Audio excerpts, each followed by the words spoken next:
Welcome, everyone, to the ACL Athlete Podcast. This is the podcast where we talk about everything related to the ACL, whether that's the injury itself, the rehab process, return to sport, and more. I'm your host, Dr. Ravi Patel, performance physical therapist and coach. Between myself and fellow guests and experts, you'll learn through the lens of the patient, the healthcare professional, and the coach. The goal of this podcast is to equip you, the athlete, with the education to make the best informed decision about your care and your ACL journey. Thanks for joining. Now let's dive into today's episode. What is up, team? And hope you guys are having a good day today. It is the start of the new year, or we are some weeks into January, if you will. And if there are any of you who started some New Year's resolutions or some goals, this is your friendly reminder. Revisit those, especially because life's, right? And so we want to get back on track. And so this is just as much a reminder for me as it is for you guys, but especially for our ACLers as we get into this process. I know we always go super hard at the start of the year, especially, and then therefore life gets in the way. So with that said, I hope you guys are doing well. Good start to the year. Let's do the thing and get into the episode for today. So what we're talking about today that I am excited about is around second opinions. And I get this question a lot. Should I get a second opinion? Should I get a second opinion for my surgeon? Should I get a second opinion about what this non-operative ortho said about my knee? Should I get a second opinion of my physical therapy? Although the first place that we usually think about this is the surgical opinion, right? Because it's such a major thing that is done. It's a more permanent thing, if you will, that is actually changing the structure of this knee and the ACL. And it's one of the big decisions that you make through the ACL rehab process, right? It's picking your surgeon and then picking your physical therapist and rehab professional. Now, what we commonly see is that people will, go in and they will see the orthopedic surgeon and they will get some type of recommendation, right? Usually it's to have surgery in most instances if there's a torn ACL. And then you have certain ones that are a little bit more open and are like, based on your goals and your tear, you might not need surgery, right? But it is far and few between. And I say this because this is just the nature of their work. And the bias is typically to do surgery over not having surgery, right? And it makes sense because most of the time for ACL, it is more warranted to have surgery based on the current evidence. So there's no knock against this, but the bias and the lens look through is, does this person need surgery or not? And oftentimes that bias can kind of persuade things. Now, with that said, we are assuming that surgery is needed. And so then therefore, we are trying to figure out some thoughts around this. And in terms of picking the surgeon themselves, we've had podcast episodes about this in the past, but what we will commonly see is that people will either just kind of Google and find someone randomly. Maybe they have some good reviews, which is great. Go check them out. Or a lot of times they will find the surgeon and they are the pro team surgeon or the college team surgeon. And the thing about surgeons is that they're smart. They went to medical school and they went to residency and fellowship. Like, they're smart people, right? And so they're going to sound smart. It's also a very confident profession. I have not met a single surgeon that is timid in my entire life. So take this for what it's worth of when you go to meet a surgeon, they're going to have a certain level of confidence. There is going to be this level of like, this is what you need to do. And honestly, it's great. It's great to have that advice that is very direct. And a lot of these surgeons will have the conversation with you. But then there's also a lot that are just like, this is what's going to be done. And here you go. Here's the surgery date. We literally just had someone who signed up working with us and was like, I literally went into the surgeon. They said, this is the graph you're getting. Schedule the date. See you later. There was nothing really talked about, any options. What does the timing look like? It was just this very transactional approach, which is challenging in the healthcare space in general, right? I think we see A plus B equals C. If we're seeing a lot of volume of people, we kind of have these algorithms of the way that we operate as human beings of like, okay, yeah, if this person's coming in as a young athlete, tore their ACL, they're probably going to get a quad tendon because that's what I do. And we move forward and schedule the surgery as soon as possible. Now, that is just some context for you guys. And I'm just sharing this based on what I know in the space, what I've experienced. And I talk to countless ACLers who are going through this process day in and day out. And it's more of this than it's not. So my goal with this podcast is always to prepare you guys. And I'm not saying that there is all bad. There are amazing surgeons and medical professionals that I work with, our team works with, and are all over the world. But there's also a lot of bad ones or ones that just kind of move through this process like a mill. And so we need to make sure we're doing our due diligence here. So the reason I am bringing this up is because we're talking about second opinions. And I always say to people, especially when they are new in this process, even if they've had multiple tears or experience, even if you're a PT who is so knowledgeable about ACLs, right? Get another opinion. Don't just go to one, get another opinion. And I say the same thing about a physical therapist too, right? You don't want to just go to the PT clinic down the road because it checks the box. Like, we need to make sure that we vet the person and make sure we vet the clinic and vet the surgeon, if you will, no matter the status or no matter the referral, if you will. And the thing is that even coming back to PT, even if people come to us, I will say, if this is not the best fit for you, I will tell them, because sometimes we are not based on the remote or in-person components. And so that is something that is important for me to stress to people, because maybe they do need something in person and it's in another country, or it's, a 12-year-old female athlete who's torn her ACL, has never lifted in her entire life, and she might need a little bit more in-person, day in and day out support, right? So it's important to know where these limits are. And I think that's where getting other opinions can be helpful, because it is businesses at the end of the day too. And so then they will kind of tell you what you want to hear a little bit more than if it is truly right for you sometimes. Now, when you're looking to vet them, I think sometimes it's important, going back to the pro team surgeon or the college team surgeon, they're the best because they have this accolade. In reality, I think sometimes the quality can get lost at times because they do get lost in the sauce, if you will. And maybe they forget about the person. They're just so in it. They've been, climbing this ladder, or they've established this like status or this accolade. And sometimes they almost lose the actual humanizing in-person aspect to it, and it's more transactional. Yeah, they may be good, they may be smart, but maybe there is also another surgeon or another professional that might be better fit for you in your situation, right? So these are things to factor in terms of when you are thinking about a surgeon, or honestly, this goes across any medical professional. And the other thing I want to mention here is just choosing based on convenience. I'd rather have the better surgeon that is 2 hours, 3 hours away versus the one that's 10 minutes away, right?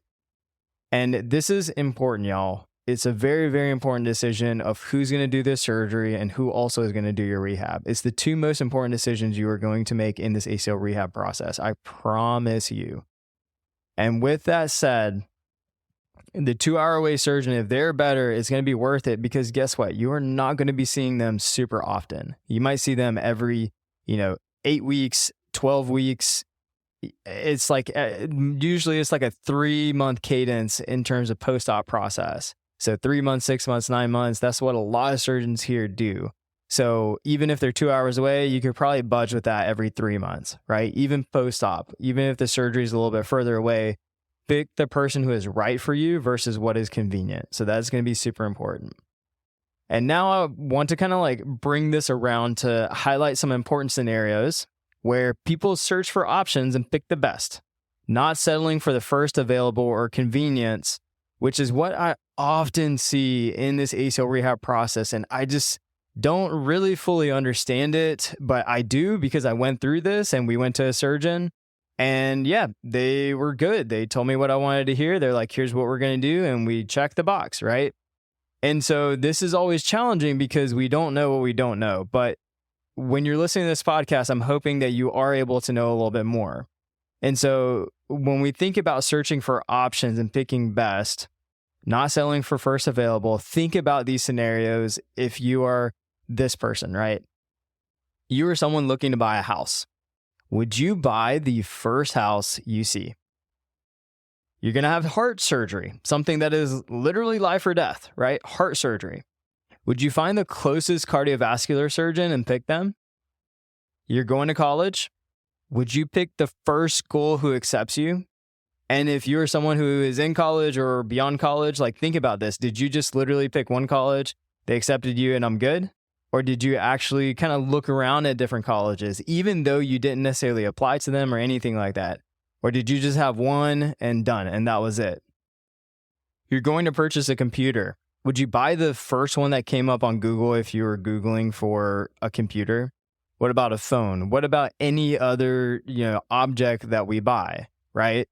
So this kind of provides some context of human logic and what we do in these situations of, okay, if I'm going to do this thing, buy a house, go to college, purchase a computer.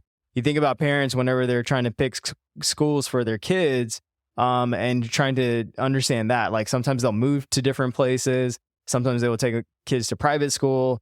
There are a lot of things that dictate a lot of the output you're going to get from it.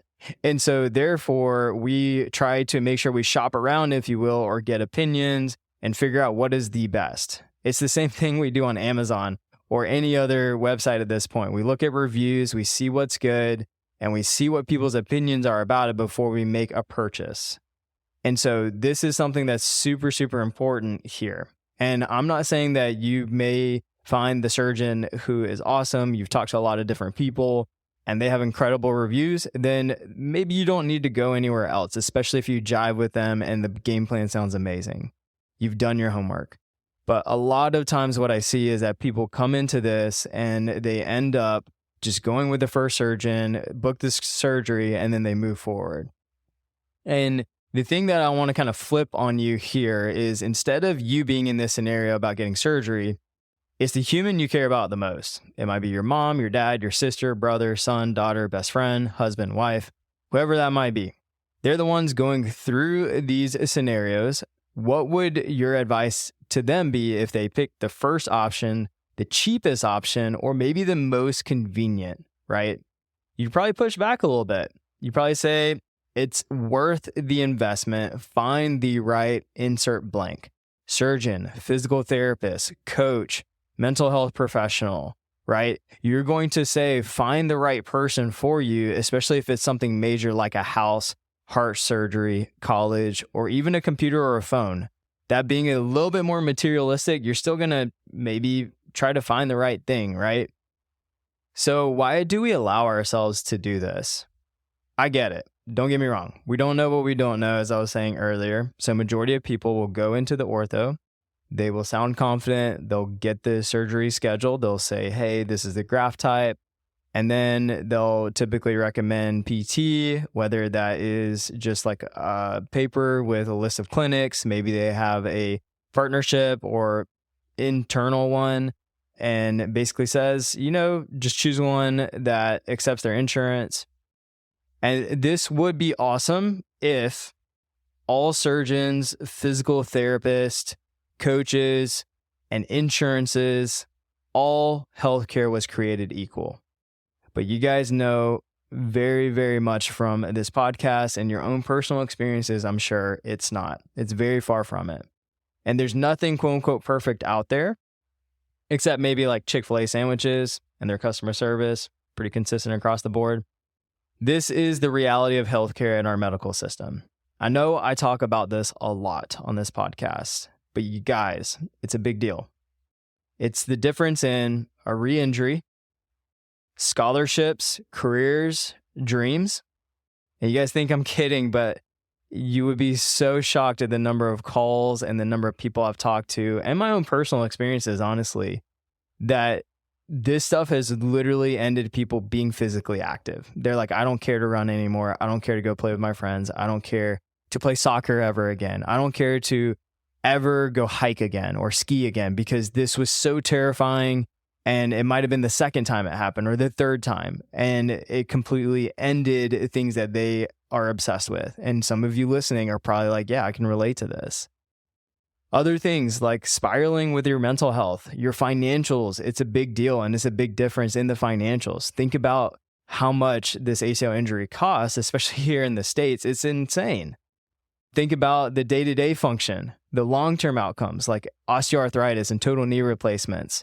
I don't want to sugarcoat anything, but when you have an ACL injury, you have a little bit more of an increased risk of osteoarthritis, and especially with a meniscus involvement as well.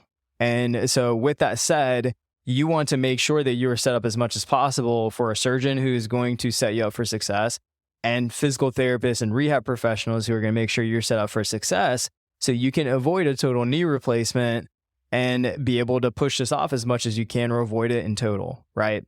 Most importantly, it's getting back to what you love, what makes you you. I experienced this personally and have talked with hundreds and hundreds of ACLers at this point who have experienced this.